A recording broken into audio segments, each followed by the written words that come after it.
Multiverse event, Batman! Not to worry, old chum. The old gods and DARKSEID are fighting the Justice League. That must make this particular individual Mr. Brightside.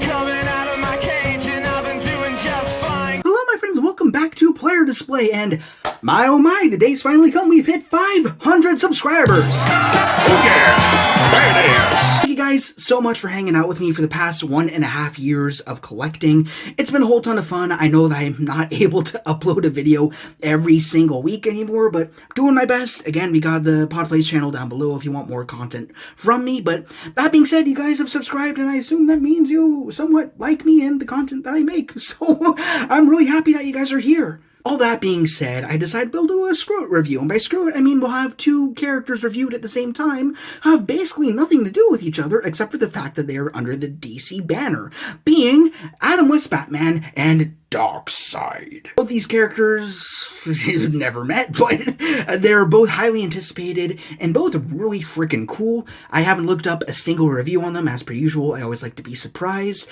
so I'll pop them each out of the box and see what we're working with. And in honor of the late and great Adam West, I think we'll start with the leftover here. Here's Batman 66 mint in the packaging, at least for now. It's the usual McFarlane flourishings throughout, although there are a few differences over here to distinguish him a little bit. So down here at the bottom we have Batman Classic TV Series. Of course, they've been doing figures for the Batman TV series in the 6-inch scale, but now finally we've got a version of him done in the heralded 7-inch scale, so he'll match alongside all of our other cinematic Batman, which is very exciting. And also, you can, if you get the copy of this figure, you also get a QR code, which I will use so that way you can't, that'll allow you to enter into a sweepstakes in order to win a 66 mask, which I think would be very cool. So I'm definitely gonna try my luck, see if I can get it. I mean, no harm, no foul if I don't, but that'd be a cool review as well, so let me know if you want to see that too, but we'll see if you can even get it. Off to the side, Batman Classic TV Series once again, and you got down here, again, a little less flashy this time. Off to the side, you got the QR code. I'm not sure if it's a generic QR code for everything. If it is, then you might as well scan it. If not, then sorry, I scanned it already. Off to the back, you got the man himself, Adam West, as Batman. I really love that. A better alternative than, doing artwork or something like that. I mean, you got the actor and everything, so yeah, it's a good shot of him. I really love this. So this was really going to appease Batman and Family Guy fans alike, obviously.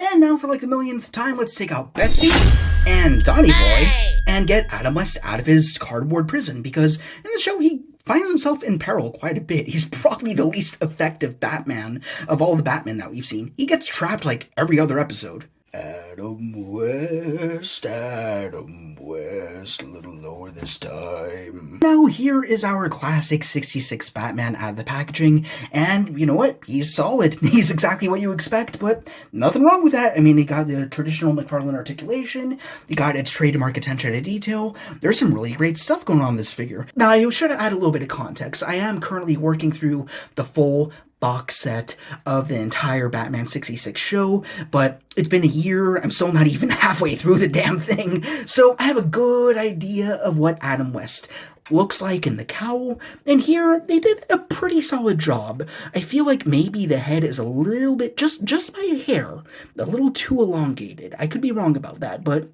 it doesn't suck. It looks good. I like it. It reminds me of Adam West. I think more on behalf of the cowl than the face, though.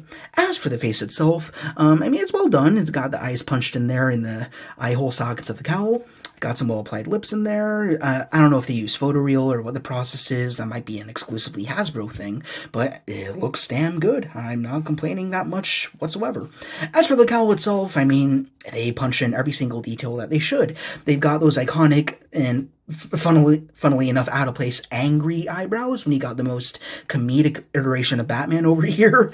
You also got that additional line going over the nose, which matches the color of said eyebrows, looking really nice. I also really do appreciate that you got the black cell shading around the mask as well, to kind of harken back to the comics themselves. That's kind of what they did, more so in the 70s and a little bit in the 60s as well. From my knowledge, again, I don't read the comics, but don't yell at me. I just like watching good Batman shit. But anyways, you also got the short, stubby little ears, And you got some seam lines in the cowl, which I think is very good attention to detail. I really love that they included that. They could have omitted it completely, but I like how that kind of adds to the cloth, homemade type of feel that this costume has. So I really do appreciate that. Going down to the neck, things clash a little bit here, but it is accurate. So you'll notice that we have kind of this lower portion of the cowl right here, but then it gets interrupted by the cloth of the soft goods cape. But if we pull back in the box, if you'll give me a second here, that is actually accurate to the on-screen depiction. You see, we got the lower bit of the cowl, then you got the cape on top of that, and then the cowl continues back up to Adam West's face. So that is accurate. That is not a manufacturing oversight. Returning to the figure here, we can also talk about the cape as well. I don't know when to start talking about the cape, like after we review the plastic, or midway through, or when we get to the neck, but I guess I'll talk about it here. Overall, I really do love it. If you've handled a wired McFarlane cape before, you pretty much know what to expect. I did have a concern, though, because previously you reviewed the Nightfall Batman and Bane 2-pack, and the Batman also came with a wired cape, but it was really stiff because it had a black lining on the inside. But in this case, it's a single layer of cloth, which is good. That means it's a little bit more flowy, a little more silky, and it's beautiful. This is the right material. If only they could somehow apply that exact same color and shininess to all the blue parts of the figure, on the cowl, on the gloves, on the diaper, on the boots. That would have been great. And again, I'm not too sure how they do that. I guess they have to use right paint for that. If there's a customizer who wants to go out and do that, by all means, do it and show us your hard work, but, I mean, a man can dream. I think that would be really beautiful to see. As for the rest of the cape, it's got wiring in it, and so far, it seems to be flexing really well. However, my only complaint with it, really, aside from this little stray thread, which I can just clip right off with a nail clipper, not a big deal at all, I think that the cape is too long, which I did expect. However, it goes below the feet, which is a little bit annoying. It's got some drag to it. Not as bad as the Nightfall Batman by any means, but when you try posing it down, you want to get it just in an idle pose, sort of, then you see it kind of wants to push back up, which is a minor nuisance, but it doesn't kill the figure by any means, so that's okay. I also believe that in the show that the cape should be up to maybe knee level. I'd have to watch it again, but I mean, if you wanted to, you could just shorten it. Just get some scissors, cut it down a bit, cut out those little arcs, and you can get it to where you want to. But again, I need to reference the show again before I go about any customizing endeavors. But anyhow, back to the rest of the plastic over here. You have that very classic 66 logo over here, just flat, not raised or anything, not indented. It's just printed right onto the cloth, as it should be, looking really nice. You don't have really crazy stylized musculature with Adam West. Again, it's just a dude in a suit, so you're not supposed to get a whole ton of abs and pecs over here like you would with a comic style action figure, but in this case it's live action, and it's not Schumacher either, so you're not getting the nipples. So over here everything is very streamlined and cloth looking, which is really nice. Also continues down to the sleeves over here, but then of course they are interrupted by the gloves, which still maintain the 3-fin design that we've seen with most iterations of Batman, so that's also a really nice detail to see. And then you got the blue, which continues up to the gloves, looking really excellent with all the wrinkles and everything to give that hokey feel. But then again, it makes me wish that this would be the same color as the cape. But that's such a minor gripe. I mean, that's just more of like a dreaming thing, something I wish could happen, but I understand why it didn't happen. It's not a big deal. I still love the overall aura that this figure presents. Down to the belt. The belt is also very well executed. It's something that they could have wrote off as, oh, we had low cost, we just wanted to do it in one solid yellow color, but no, they did it in yellow, but they went out of their way to do a golden clasp, which I really love. So you got a second Bat logo over there, which is excellent. Also got the Batman diaper, or Speedo, whatever you want to call it. I will never say no to the Speedo. To me, it's just part of the iconic Batman design, so works for me. Continue down here with some gray leggings, looking very good. You got a little bit of human musculature under there, so that helps. And then going down to the boots, it's precisely what you expect. No crazy little fins or anything like that. You got a little bit of poking out towards the front, which I think is a good detail. Nice that it's not totally streamlined with the rest of the leg, so it indicates it's a separate article of clothing. So yeah, it's a solid Batman figure. It's exactly what we expected from an Adam West 7-inch scale figure, and it does the job just fine. I got no serious issues with them. Now on to the accessories, you know how things go. First of all, DC Multiverse figure stand. No difference there whatsoever. Although something that is rather different is the trading card. Something I wanted to mention straight away before I even talk about the finer details here is something I've neglected to mention with the Nightfall 2-pack that we had to look at. When you looked at that trading card, that was the first time I saw a card from McFarlane where the corners are now rounded off and not a sharp 90-degree corner. That continues over here, where once again, you see that the corners are rounded off. And I guess I could go either way with that, but I think that's an overall benefit. Because if you do just have a straight out corner, then it can kind of, with a little bit of friction and heavy handling, it can kind of fray, it can peel apart a little bit. I feel like now that it's rounded off, it's not going to have those QC issues when you're, handling the cards, trading with your friends, or whatever. Whenever I get these cards, they go straight into a card book that I have, so it doesn't rub me the wrong way or the right way, either way, but I don't know, it's nice to have a little change, so it's something I wanted to mention. But back to the card itself, it is a little bit different because they went with the image from the intro of the show, where it's the only time where you get like a cartoon iteration of Batman himself, along with Robin, of course, who hopefully we'll be getting soon. So you got that panel over here. But instead of getting the name Batman or 66 or anything like that, they're continuing to promote the sweepstakes. So instead you get "Enter for a chance to win, McFarlane Toys." And when you flip to the back, instead of the classic bio, you get a whole bunch of, like, sweepstakes jargon over here. You got the QR code, which, again, I'm going to use it. You don't use it. It's mine. I keep it. And then over here, it looks like maybe you have, like, a scratch-off code or something like that. Like you're about to win the lottery. Yeah, scratch-off code, scan a QR code, follow the directions for the sweepstakes. So, yeah, it looks like you definitely need to have one of these cards in order to obtain a chance at the cowl. Wouldn't be surprised if some people were going to go on eBay and try selling you just the card so you have a chance to get the cowl. But I don't know. We'll see how things go. Now moving on to the more figure-specific accessories aside from the expected stand and card. We firstly have 4 alternate hands. If you've seen any product shots, you pretty much know what to expect by now. Firstly, we have a pointing finger for the left, and I guess a gripping hand for the right. This could be a variety of things. What is this, a force choke? It's multi-situational. I'm digging these hands. It's good to have very cartoonish looking hands for a very cartoonish iteration of the Cape Crusader, so good to have those. But then you also have, if you want to reiterate the dancing sequence from the show, well, one of many dancing sequences in the show, then you got these 2 little, I don't know, Pulp Fiction, tracing 2 fingers along the eyes sort of hands, so little jazz hands, I don't know what you call them, but they're nice. It's good that we have them. So anyhow, let's test these out. Let's see how they go. So by default, he has 2 gripping hands over here. Let's see if he can pop off one of these hands, and we will drop on, I guess this pointing hand. I feel like that finger's bent out a little weird, but I don't know, we'll drop that in hot water later, maybe it'll be a little better, but let's see. Yeah, when he's like pointing and stuff, it feels a little bit bent out, but if you push that in, then yeah, that feels a little better. Ooh, I stressed the plastic a little bit. My mistake. I'll drop it in hot water. I'm probably not even going to be using this hand. I do have very specific plans for what I'll be doing with this figure. We'll get to that later. But that being said, let me put the gripping hand back on, so that way we can look at some of his handheld accessories.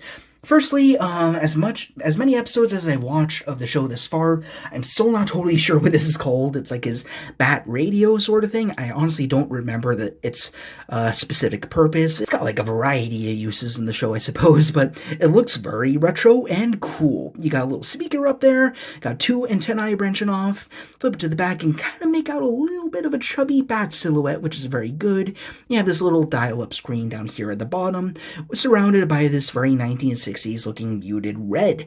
So let's try getting this into his hand. I suspect it wouldn't be a problem, probably best with 2 hands, but I mean, you can get it with 1, slide it on in, hold on up, you can have a look, see what the Joker's up to, or whatever, talk to Commissioner Gordon or Antariat. Notice how that character never returned, but interesting. Second accessory we have is the classic Batarang, and I really do dig it a lot. I love the color. I love all the ridges and everything in there. And I think my favorite detail here is you got a little hole over there, so if you wanted to, you can get a string or a thread. You can make it more of a grappling Batarang, but if you don't want that, then that's okay. You could just pop that right into his hand as well, I suspect.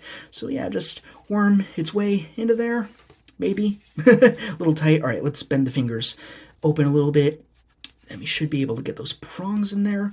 And yeah, he holds it really damn good. So you can push it back, angle the head, and yeah, there you go. You got your Batarang. So looking fantastic. But again, I did have very specific plans with this figure. So what I did want to do, give me a second here, I'm going to swap out these hands for the two-finger dancing hands, or whatever you want to call them. There we are, looking absolutely groovy, loving it a lot. But I wanted to use these as pseudo relaxed hands, so that way we can get a certain accessory of his above his head. So one accessory that I'm going to bring into the picture, which I wish they would have included with the figure itself, is a bomb that came included with the NECA Demolition Gremlins 2-pack. So I'm going to situate Adamus down here. And then I'm going to bring the big old bomb into the picture and see if we can put that over his head.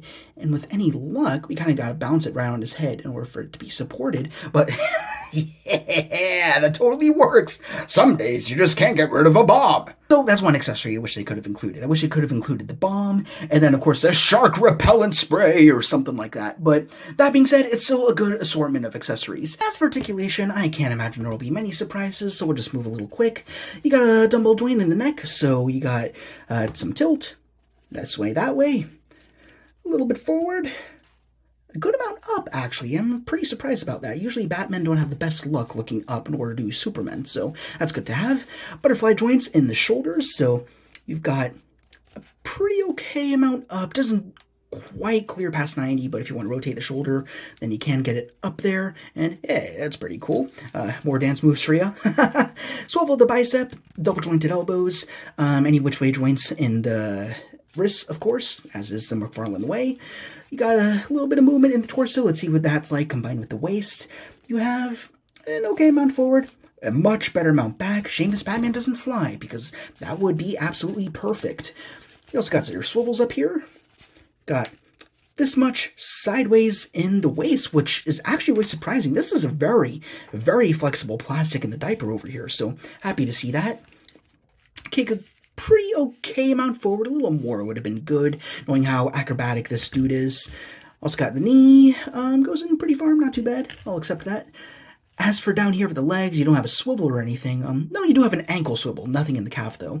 But as for ankles, you do have back, forward, great amount each way, along with your traditional rocker. So, very fine figure. Loving him a lot. Hoping I get that cowl too. That would be a little bit of icing on the cake. Now let's move on to Big Chungus over here being DARKSEID, a figure which is somewhat controversial.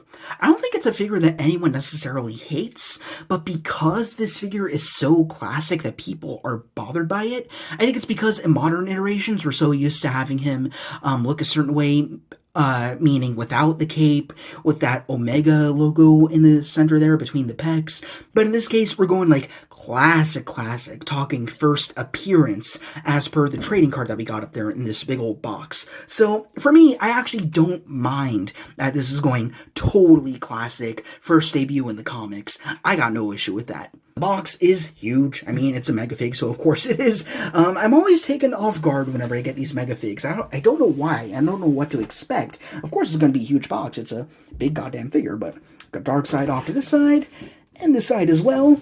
And off to the back, this is what they're going to be an homage to. The original design for DARKSEID. Looking really cool. Digging them a lot. Seems that somebody got the Skywalker treatment. So while I was taking this guy out of the box, the arm just naturally fell off. Like, not even. I don't even think it was attached to the figure to begin with, so I wanted to mention that straight away. But all that being said, it should be, I imagine, easy enough to just pop right back in, right? I mean, you got the little socket in there, you gotta look at the inside of the figure, and maybe, if you're lucky, Yeah, alright. No big deal. Just pop it right back in and no issue. So anyhow, here is DARKSEID as he appears out of the packaging, aside from, of course, the arm falling off. So let's start off with the head sculpt. One of two, actually. I was actually not expecting that they would have the quote-unquote alternate head sculpt on with the default figure. I consider this the alternate one because it's not the default expression that you'd expect with DARKSEID. This is the head sculpt that comes with the Omega beams, which, they're okay, they're fine, but this is one of those cases where I wish that one figure line would look back onto the successes of another figure line.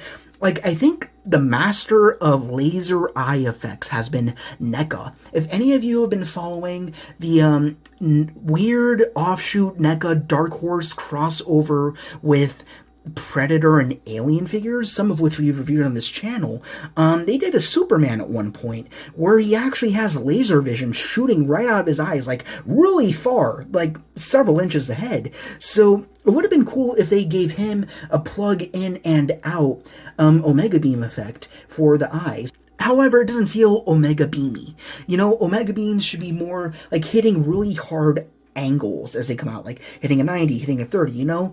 In this case, they feel very circular and round. So, I don't know, maybe he's charging up, ready to fire off his beams, I don't know. But that being said, it still looks cool. It's a neat little bonus, although I do think I prefer the default head sculpt, which we'll get to in a moment in accessories. But let's look at the rest of the figure.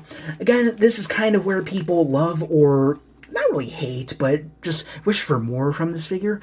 Here we have a big old D, you know, meaning DARKSEID, nothing else, nothing other than that, instead of the Omega logo that we've become more accustomed to, and the cape, which is also very, very classic. Personally, no issue. I really love that. I love figures that represent the debut of certain characters, so I got no problems with that.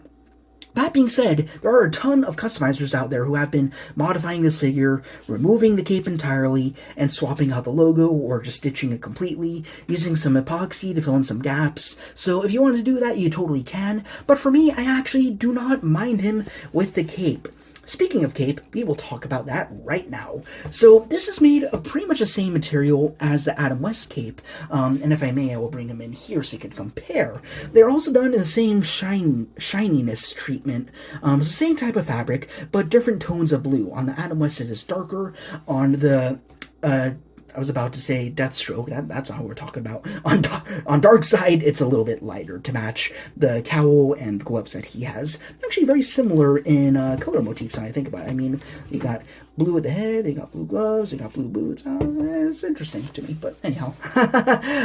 Moving on to the logo over here, I know we kind of already talked about it, the D or whatever, but it's done in the silver. It's pretty okay. I feel like mine's a little bit slanty. I might cut it off just to realign it, but it's alright, it's fine, it looks good, so no issues there. Adds a little bit of punch. I like the reflectiveness, kind of matches with the rest of the cape, so continues that motif, so that's very good. Down at the torso, you do have some musculature here. You got some really big old pecs, and you got some abs as well. The arms are really big, reminds me a lot of the Jeep Swenson Bane from 97's Batman and Robin. Of course, you know how much I love that film, unironically by now, if you've been a part of this channel, but anyhow, did a whole podcast on that. You don't have to watch that if you don't want to, but it's there if you want to see it. Anyways, off to the gloves, you got some just basic blue superhero / supervillain gloves.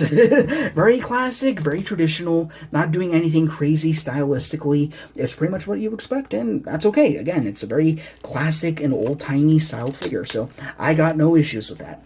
Hopefully they do release a more modern and legacy, I guess, interpretation of him in the future for those out there who are wanting the more expected details from him, i.e. the lack of a cape. So, yeah. Anyways, speaking of cape, one detail I did forget to mention is, contrastingly to the Batman we just looked at, this guy actually has wiring on the bottom of the cape, which personally I don't prefer. I feel like it just makes things a little more cumbersome than they need to be, but that being said, it does indeed provide more alternative posing options. Like, you could have it more flying in the wind, you could have it more parting out to the sides, so it does give you some more choices. But for me, though, I might actually, I don't know, trim out that little wire and use it for something else. I'll think about that, but I just prefer the two wires that come out here from the D and then branch out from the neck. So I'll think about that. But anyhow, up to the waist, we got a big old white belt, which might be the plainest looking thing on this entire figure. It's just white, no logos, no pouches, no nothing,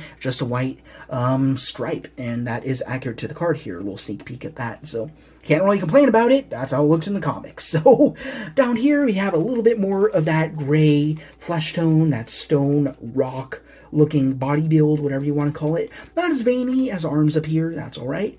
Most of it is covered by these big old honkin' boots anyways, which are meant for walking and look really good. So, yeah, you got these sort of flaps covering up here at the thighs, and then come down here all the way to the feet pretty much, and it's all done in blue. Again, no crazy little flaps or wings or anything. It's pretty standard spandexy stuff. It's your usual typical supervillain fare, which is okay. Looking pretty sweet. As for accessories, there aren't a ton, but there's still a good amount. Starting off here with the DC Multiverse figure set, which of course you know my feelings on that. And let me get back to the trading card once again, and once more I will remark on the rounded out corners. I don't really prefer it either way, but it's just an interesting thing to note.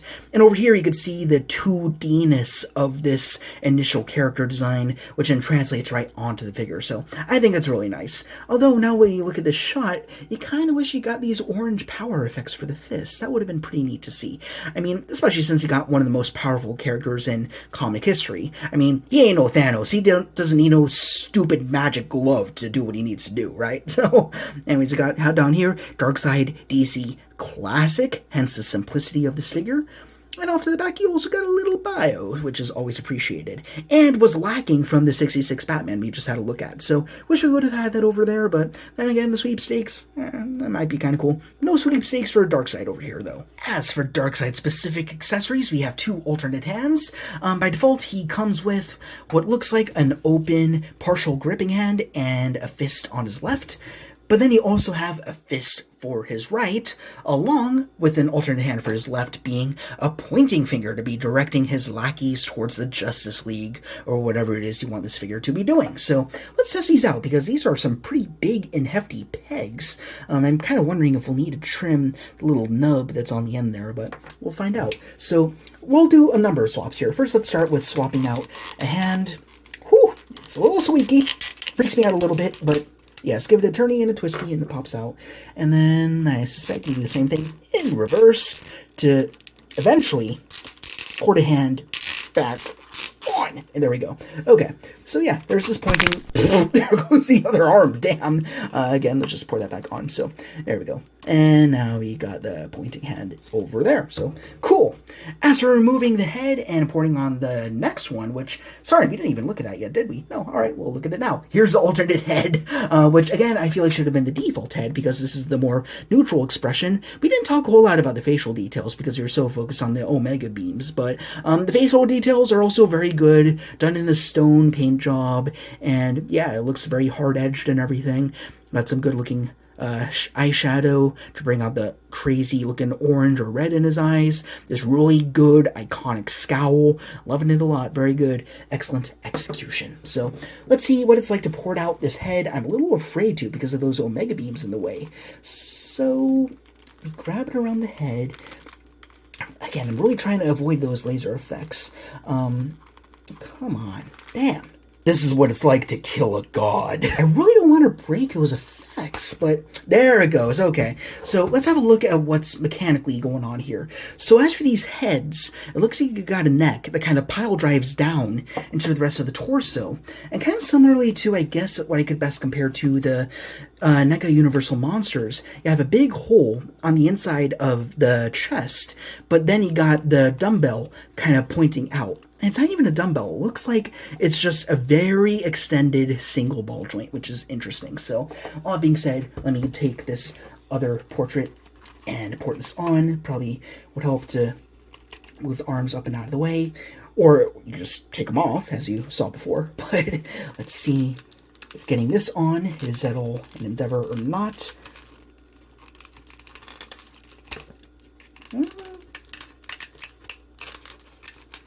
I'm not hearing a click or anything, but it seems like it's on. It's moving around okay. So yeah, you're not going to hear that very satisfying pop or nothing like that, but it does slot on, and he looks even more classic without the Omega Beam. So you know what?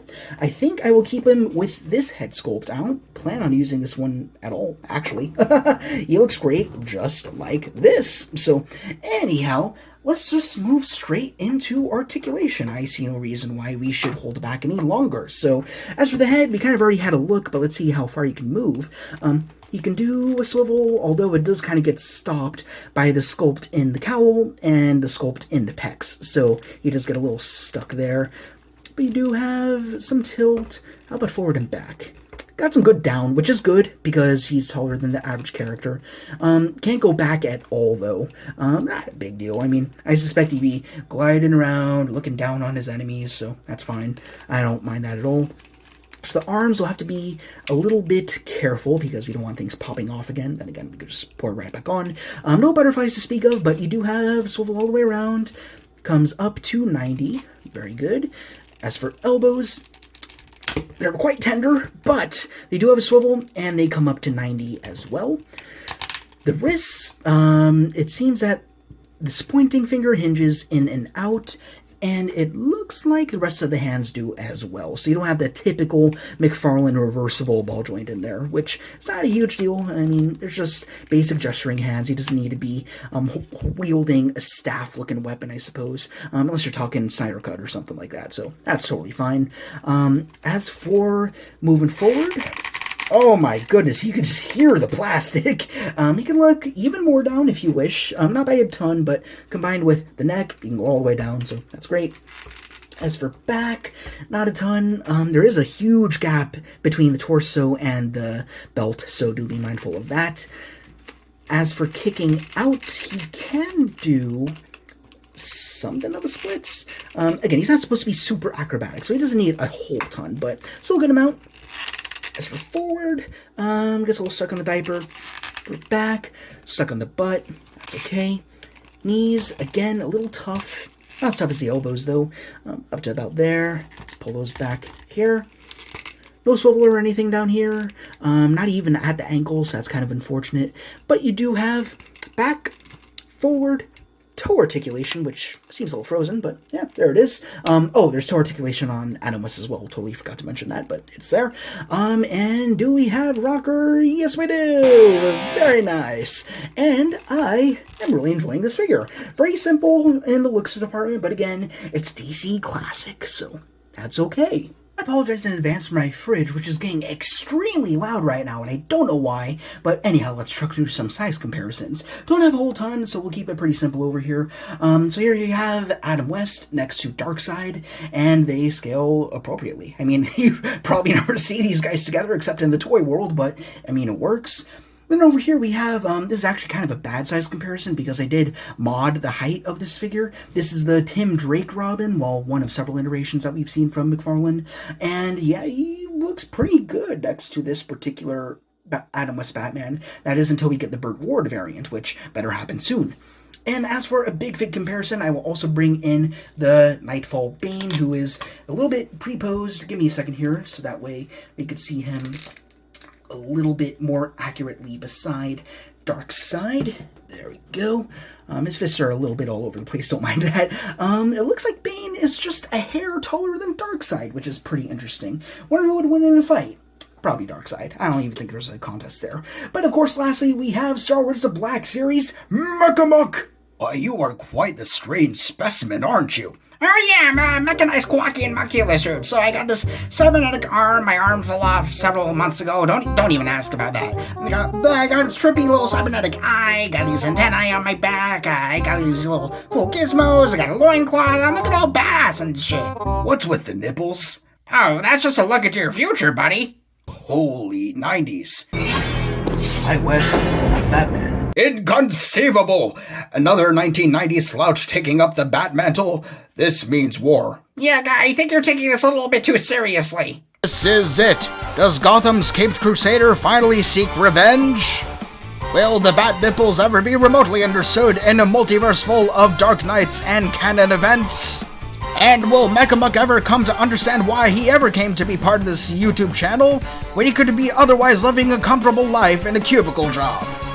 More revelations to come, same pod time, same pod channel. Kind of a weird twofer today because we focus on a character which is in a very isolated bubble of a TV show, and then you have one of the legacy iterations of a very important multiverse level threat character. So, do these characters make any sense next to each other? No. Do I care? No. But they're fun to have together. Yes. So I don't know. Again, I just want to do something fun for our 500 subscriber landmark. So here we are with a little double feature review. As for these figures, I think they're both great. I don't have many complaints. Going inverse here, we'll start off with DARKSEID. The only real issue here is that the arms pop off, and even then, I mean, I really don't care. You can just port them right back in. It's not the worst deal. Once again, I think the other thing that turns people off from this figure is the fact that he is really, really classic because he has a cape, he's got the DARKSEID D over there, but aside from that, I think he's a solid DARKSEID character. I don't know what else you can ask for from a DC classic version of him. So if you don't prefer this figure, then I suggest either customizing him to make him a little bit more modernized, as many people have, or wait for a Rebirth variant or something like that, or a New 52, I don't know. But I wouldn't put it past Todd to create a more modern iteration of this character. Speaking of modern iterations, finally, we have a modern 7-inch scale version of Adam West, and I can't say much more about him. He's a great figure. Obviously, I wish that they would have just went balls to the wall with accessories. It could have included so much more. The bomb, the shark repellent spray, a whole variety more stuff, but because he has so many little gags in his utility belt and stuff like that, makes me almost wonder, when they release Robin, would they go out of their way to release, like, an accessory pack that benefits both of them? That'd be really cool. I don't know, they could, like, have gas masks, scuba masks, whatever, they could port onto their faces, alternate head sculpts, different batarangs, I don't know. There's a lot of potential coming from this figure. Like, just the fact that he exists opens the floodgates for so many more things that Todd McFarlane can do with the Batman 66 banner. We've seen it already in 6-inch scale with limited articulation, and those figures are fine.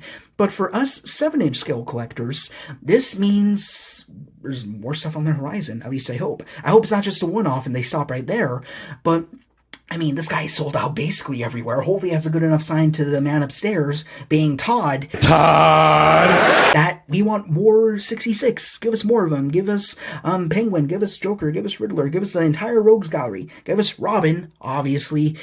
Give us Anne Harriet. I don't give a hell. Just give us more 66.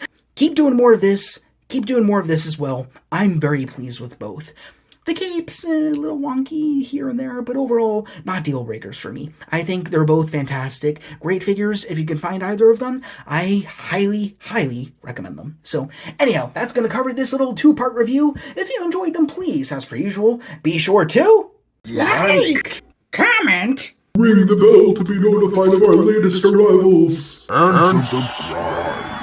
Hi, Mechamuck here. If you want to see more from Pod Guy, then please be sure to check out the Pod Plays channel down in the description for some Let's Plays. And if you want to support the channel a bit too, you also got the Pod Patreon, which is down in the description as well. See you around, folks!